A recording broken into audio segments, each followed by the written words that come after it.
মোবাইলের net slow কাজ করছে বলে তোমার মনে হচ্ছে।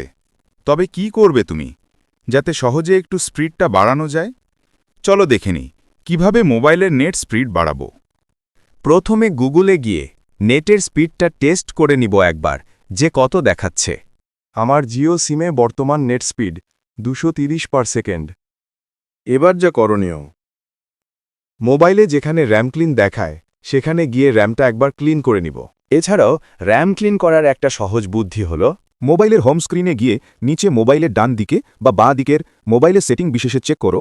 বাঁ দিকে কারো ডান দিকে থাকতে পারে, যে 3টে দাগ দেখাচ্ছে সেই 3টে দাগে হালকা করে ক্লিক করো। মোবাইলে যতগুলো পেজ খোলা আছে সবগুলি এখানে শো করবে। নিচের ডিলিট বটনে ক্লিক করে সব কেটে দেব।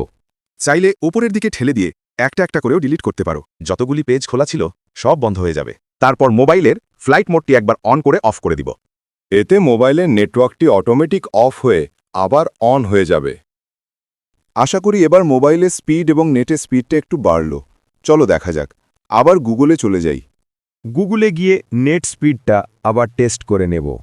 আগে ছিল 230 MBPS, এবার দেখা যাক কত দেয়। 2 MB, 140 MB, 180 MB, 240 MB, 600, 700, 800, OMG, 1 GB পার। দারুণ! এই কমে যাচ্ছে, দেখি কততে থেমে যায়। যেটাই থামবে সেটাই আসল ধরে নেব। একটু অপেক্ষা করে দেখি কততে থামে।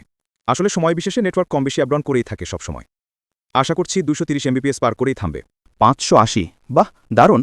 সর্বশেষ পরিণতি 580 MBPS।